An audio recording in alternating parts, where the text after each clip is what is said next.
Kalat na kalat sa buong Apex ang kasalanang ginawa ni Moira sa asawang si Doc RJ. Ito ang pagtulak sa hagdan sa kanyang asawa kung kaya't nagkaroon ito ng amnesia. At lalo pang hindi sila makapaniwala na kasabwat ni Moira itong si Zoe. Pero bandang huli ay nilaglag rin ni Zoe ang mami niya, Moira, na nagkabistuhan na. Sa pagharap naman ng dalawa, Annalyn at Zoe, ay ayon kay Annalyn, ginagawa lamang ito ni Zoe para pagtakpan ang sarili lamang. Kikinagalit naman ito ni Zoe at balak na namang saktan itong si Annalyn, pero sa pagkakataong ito ay sinalo ni Annalyn ang kamay ni Zoe at lalo pang sinabihan si Zoe na hindi yata nakapag-almusal. Dahil hindi na makapapayag si Annalyn, naapi-apiin na lamang siya ng katulad ni Zoe.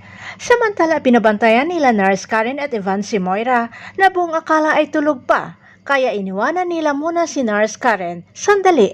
Kaya nagkaroon ng pagkakataon itong si Moira na makatakas dahil sinipa pa nito si Nurse Karen at tinutukan ng nakuhang gunting. Sabay nagmamadaling tumakas.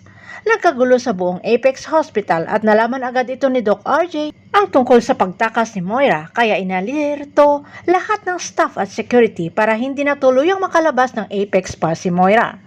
Samantala nagkasalubong ang landas ni Moira at Zoe. Isang malakas na sampal naman ang natamo ni Zoe buhat sa ina. Humingi ng sorry si Zoe na umiiyak sa paglaglag sa sariling ina. Pero hindi na may balik ang tapos na, kaya sa galit ni Moira kay Zoe ay sinabihan si Zoe na wag na siyang tawaging ina nito ni Zoe. Dahil hindi na daw mapapatawad ni Moira itong anak niya. Samantala tututago si Moira sa mga naghahanap sa kanya at napadpad siya sa isang kwarto ng mga linen room at sinuhula na isang staff ng halagang 5,000 mailabas lamang siya. At nangako pa ng halagang 200,000 dagdag bayad mailabas lamang siya sa ospital.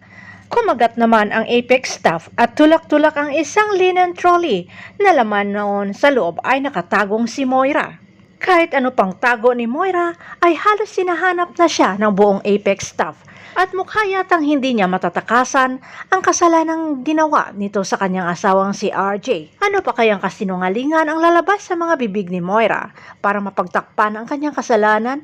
Abangan na lang natin ang susunod na episode dito sa Abot Kamay na Pangarap.